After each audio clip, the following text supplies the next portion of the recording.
eBay just updated their terms of service, and they did this last year too, but I want to go over this with you on the other side. So without any further ado, let's go. Hello everyone, welcome back to the channel. This is John with Flippin' Ain't Easy. And today, as I had mentioned on the live stream, I was going to look into the new changes to the terms and conditions. Now, most of you guys know that eBay put out this email a couple days ago, and it says changes to the terms and conditions. Dear John, in this case Jonathan, short for Jonathan is John. At eBay, we strive to make our policies clear and our services easy to use. Part of that commitment, we're announcing some changes to the eBay user agreement. Our updated user agreement will take effect on October 28th, 2023 for all users. No action is needed from you today, but if you would like to learn more, you can find the updated user agreement here. And we're going to look at that here in a minute. But some updated things that they want to note. Number one, clarified that generative AI tools and content may be offered. So essentially it's saying that in case you didn't know or weren't aware, that eBay is utilizing AI now more than ever. The next one is provided additional information on our international buying and selling programs, included the eBay International Shipping Program. Okay. And outline more details related to our personalization considerations and updating our arbitration terms. And then some nonsense about California taxes and all that. Real quick, before I begin, I'm going to click on this little here link. And I know that Ed from Hustle and Grow, I'll put a link down in the video here. If you want to go check his video out, he did one, I believe, a day or two ago, and I haven't had a chance to watch it. Sorry, Ed. So when you click here, and it says check out the user agreement here, can you just see there's 19. It goes from 1 from the introduction all the way down to 19. Okay. So if we go to 19 right there, if I spent this video going through all 19, we would absolutely be here until next year. This would be obsolete by the time I was done with this video. So we're going to skip a lot of the legalese because a lot of it's just hard to read anyways. And a lot of it's the same stuff. One thing to keep in mind is with a lot of these user agreements, terms of services, things like that, companies tend to just build on what they already have, okay? And so that's going to be the thing. I may not catch everything because I'm going to try to go through this as fast as possible. I don't want this to be a 30-hour video. I want to see if there's anything that I catch. Have not read through it before making this video. I just want to do this on the fly because at the end of the day, while I have a lot of people asking me to make a video for this, it's probably not going to be anything we didn't already figure out ourselves. You're not going to find trade secrets in these terms of service documents. So it's really just something that maybe you'll catch a thing or two here. So it goes into this thing in bold under the introduction that please be advised that this user agreement contains provisions that govern how claims and we have against each other are resolved. It also contains agreement to arbitrate, which will, with limited exception, require you to submit claims you have against us or our agents in binding and final arbitration, unless you opt out of the agreement. Let's see, if you do not opt out, you will only be permitted to pursue claims against us or our agents on an individual basis, not as a plaintiff or a class member in any class or representative action or proceeding, and you will only be permitted to seek relief, including monetary, injunctive, and declaratory relief in an individual basis. So essentially what it's saying is, you know, and I don't know how binding this agreement is because, again, this is not a legal document. Now, by using their site, you're agreeing that you won't do those things, but, you know, I don't know how this would stand in a court of law if there's no signature that you agree to these things. But, you know, and that is the deciding to go in and get a class action lawsuit against eBay. I can just tell you this right now. You're not going to find a lawyer in the world that's going to want to go up against eBay over, you not having your items visible, because there's been terms in the terms of service anyway that state that eBay doesn't have to show your items anyway. So just take it from me. Take it from someone who knows well about looking into this kind of thing. Class actions aren't a likely thing. And while we're at it, the idea of sellers joining together, forming this sellers union to just act as one. I've been a part of a union where you're forced to pay union dues. Otherwise, you can't work. So it's not a thing where everyone's rah, rah, go union. It's like, okay, $100 out of my paycheck is coming out of this thing. I guess I'm part of the union. Otherwise, I can't work. You're not going to get 100% of sellers on board with such an idea to form seller strikes, to form a coalition to tell eBay, to show eBay, how it is. I hate to be the bearer of bad news. It just doesn't work that way. So let's skip through all that. Let's just say this. It's eBay sandbox, and if you want to play in the sandbox, you got to follow the rules. Okay? About eBay. We already know about eBay. We know a lot more about eBay than we want to know. Unfortunately, using eBay. In connection with using or accessing our services, you agree to comply with this user agreement, our policies, our terms, our sandbox, and all applicable laws, rules, regulations, and you will not breach or circumvent any laws, regulations, third-party rights, blah, blah, blah. Use our services if you're not able to form legally binding contracts. For example, if you're under 18, I guess you can't use it now when you're a teenager trying to make a little side money. Maybe that's something that's been there for a while. I wasn't aware of that.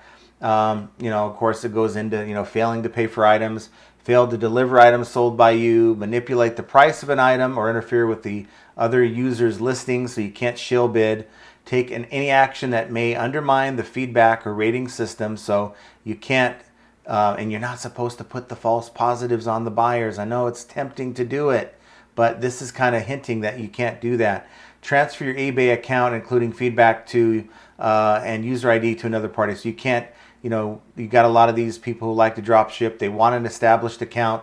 If someone approaches you and says, hey, I'll give you $500 for your account, it may be tempting to do so, but you have to contact eBay because without their consent, they're not going to do it. And they certainly wouldn't want drop shippers on the site. I can just tell you that.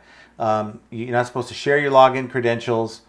You cannot create listings, posts, or upload content in inappropriate categories.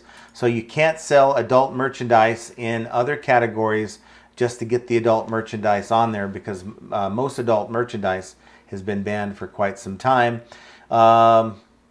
Here's one. Engage in gambling. I guess I'm banned from the site because I just placed a football bet over the weekend. But I don't know how you would gamble on eBay. I mean, it just doesn't make sense. Anyone know what that means? Comment down below. Post false, inaccurate, misleading, deceptive, or defamatory, libelous, or illegal content. I think that kind of explains itself. Distribute or post spam, unsolicited bulk, or electronic communication, chain letters. Nobody does that. I mean, nobody here watching this video is going to do that.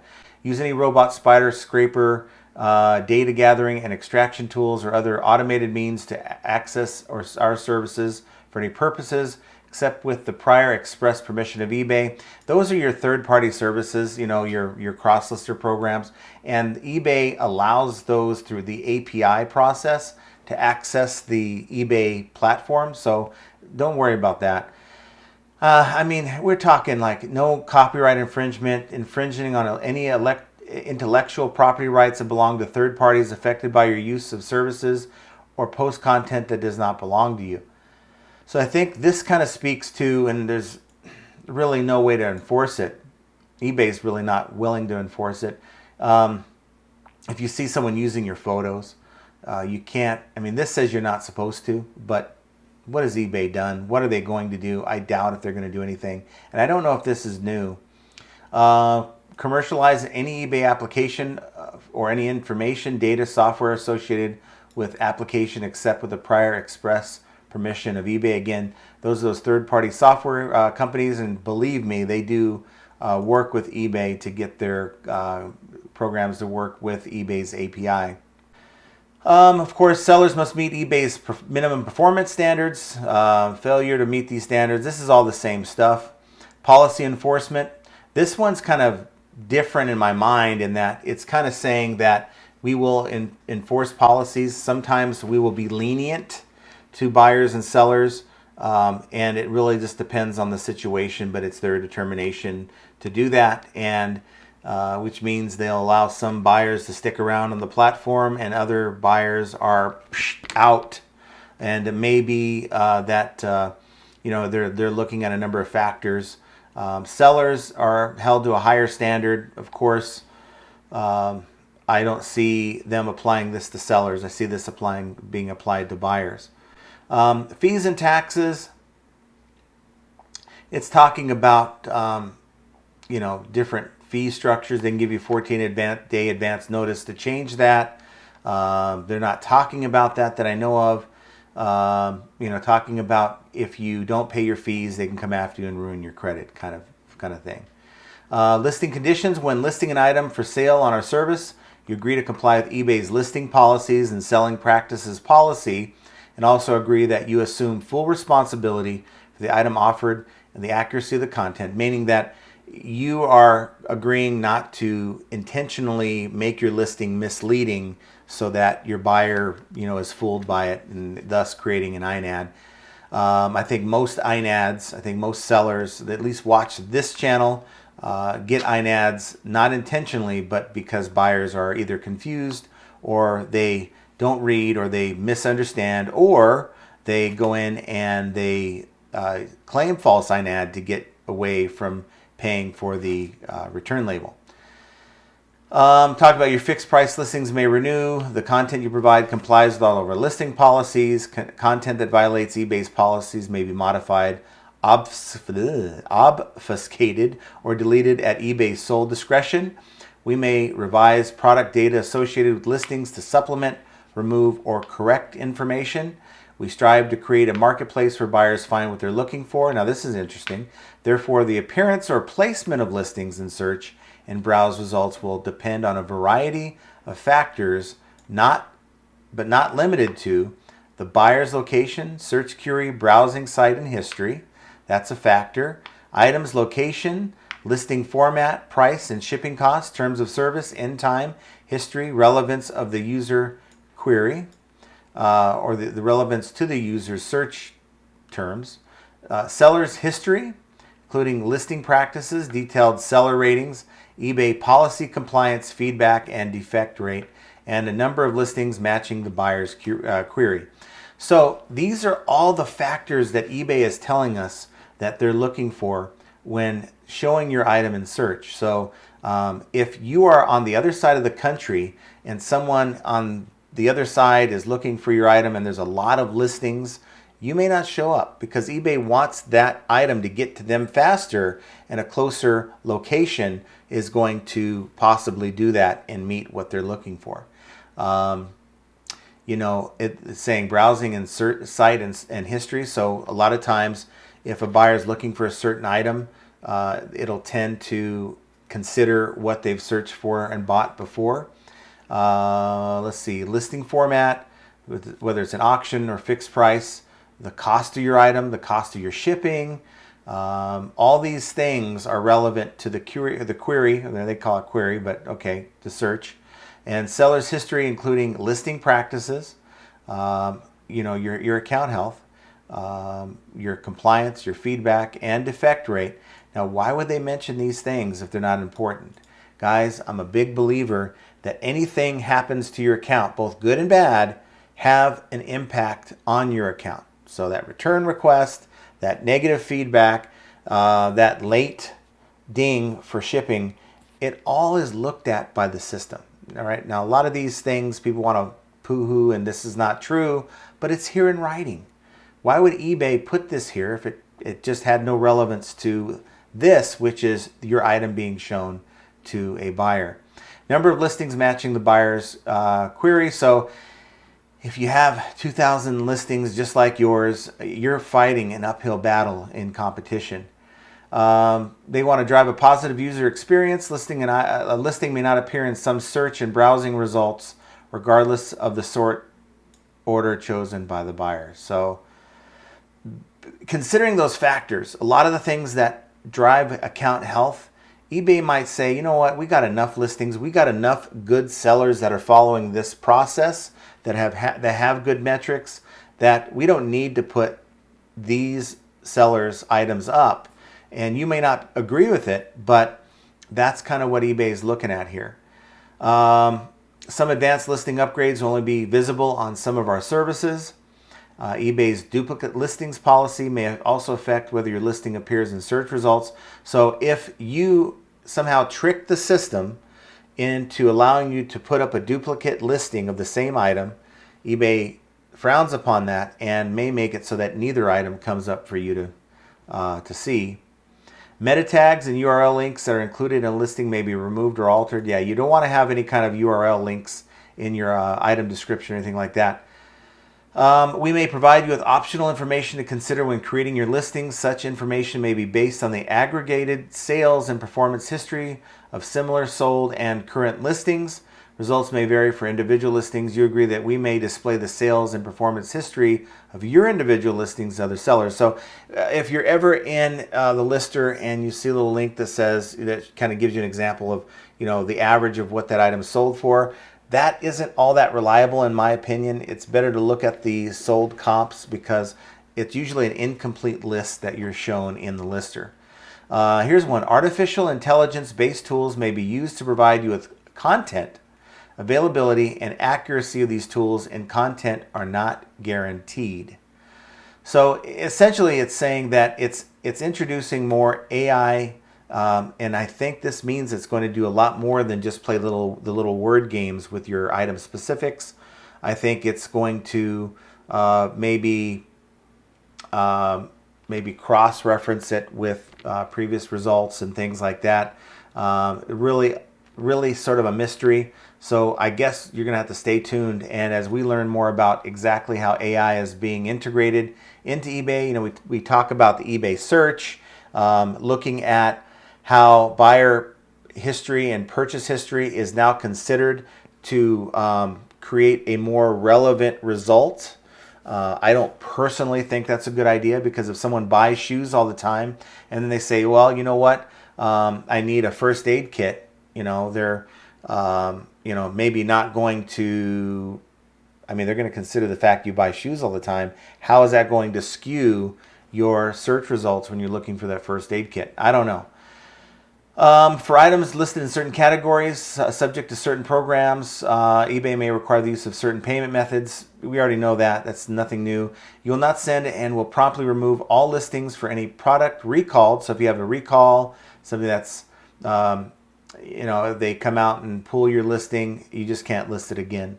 eBay may publish or promote your listings, including related content such as username, product reviews, and feedback on the websites or in the application services or tools of other eBay corporate family members or cooperating third-party operators of websites, applications, services, tools, blah, blah, blah. So ultimately it's saying, don't be surprised you see on a third-party site, maybe they're promoting your listing, you're paying for promotions, eBay's promoting it, showing your username and all that stuff.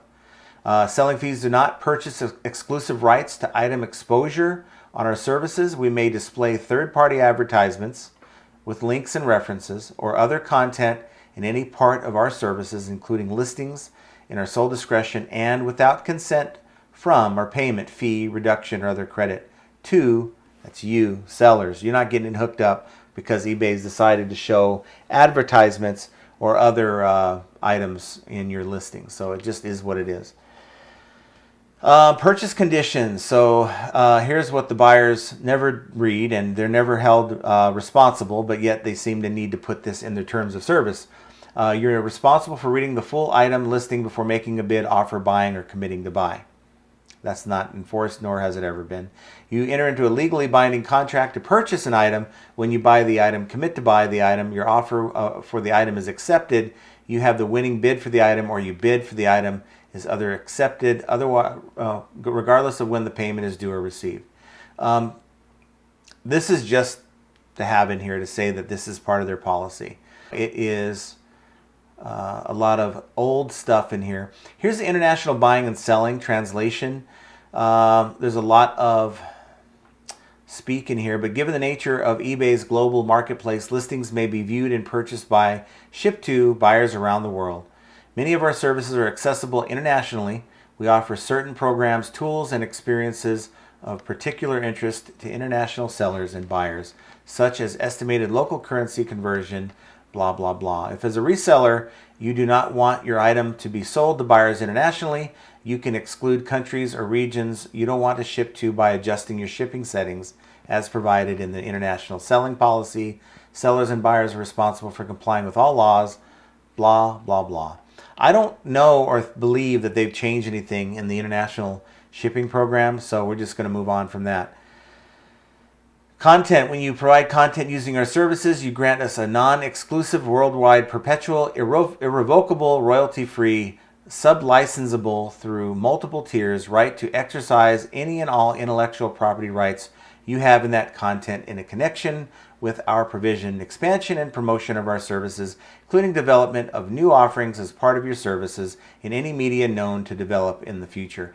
I don't want to read this legalese stuff, guys. I'm going to kind of skip ahead. Notice for claims of intellectual property violations and copyright infringement. That's the Vero program. That hasn't changed. Holds or restricted funds to protect eBay from risk of liability for your actions as a seller. eBay payments entities or entitles may restrict access to your funds as described in the payments terms of service. So they can hold your funds if something happens. Authorizing to contact you, recording calls, analyzing message contact. eBay may contact you using auto-dialed or pre-recorded calls and text messages at any telephone number you have provided us to notify you of this, that, and the other thing. Ultimately, it's saying that eBay can communicate with you. I welcome that. They haven't done a good job of doing that, but they're certainly welcome to do that. Returns and cancellations for sellers. Sellers can create rules to automate replacements, returns, and refunds under certain circumstances. For all new sellers and listings where the returns are accepted, eBay will set a default rule that automates the return process. Sellers may remove or customize their return preferences in their account settings within My eBay, where settings have been set to automatically accept requests for returns or replacement. An eBay-generated return shipping label will be provided to your buyer. So there is a setting there. Apparently, there's going to be a setting, or there. I'm not aware that there is a setting yet. At least mine isn't set that way to allow eBay to automatically generate a return label. I do prefer to upload my own return labels in the case where we're doing a larger item and I'm going to get a deal on a FedEx label through my connection to FedEx. Is ultimately just stay on top of your returns, guys. Follow the process and don't allow it to lapse. That's where you get into trouble.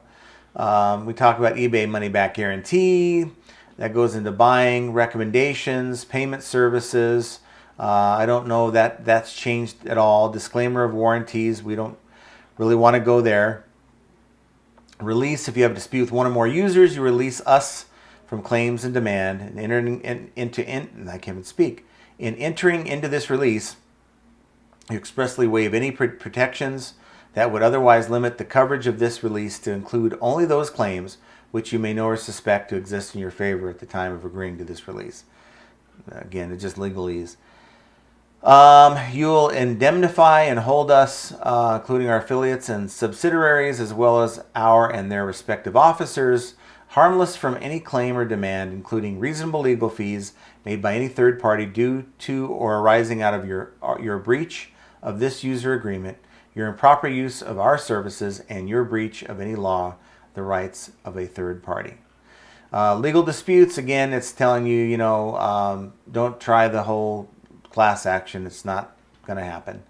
And then arbitration, small claims court, arbitration, cost of arbitration, severability, opt-out procedures, future amendment to the agreement to arbitrate. Ultimately, if you don't agree with these terms and conditions, they're pretty much saying, close your account and go somewhere else.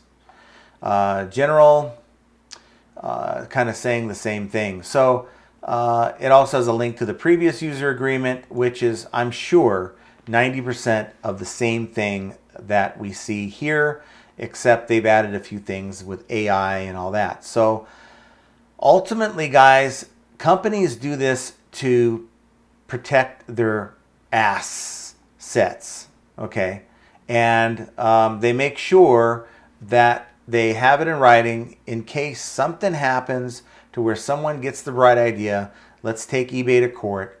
Let's hold eBay liable for X, Y, and Z. So they put all these terms and conditions, all X, Y, and Z in these terms and conditions to protect themselves. And that's kind of all it is. Now, I guess one can argue that eBay is selective in following their own rules. I agree with you on that, because we would have a lot more buyers that are, violating these terms than sellers do, but yet there are more sellers that get hit with punitive actions because of the violations that sellers do, and not so much on the buyer side. I kind of understand it, but then I see it from both sides, but it has to be more consistent across the board. So there you have it, guys. A lot of legalese and just trying to figure it all out, but yet it's another example when you're trying to read all this stuff. It's another example of how flipping ain't easy. And I want you to post any comments or questions down below. I'll be glad to try to answer them that pertain to this document. But in the meantime, check out one of these videos. YouTube thinks you're going to like them. And otherwise, I want you guys to have a great rest of your week, and we will talk to you very soon.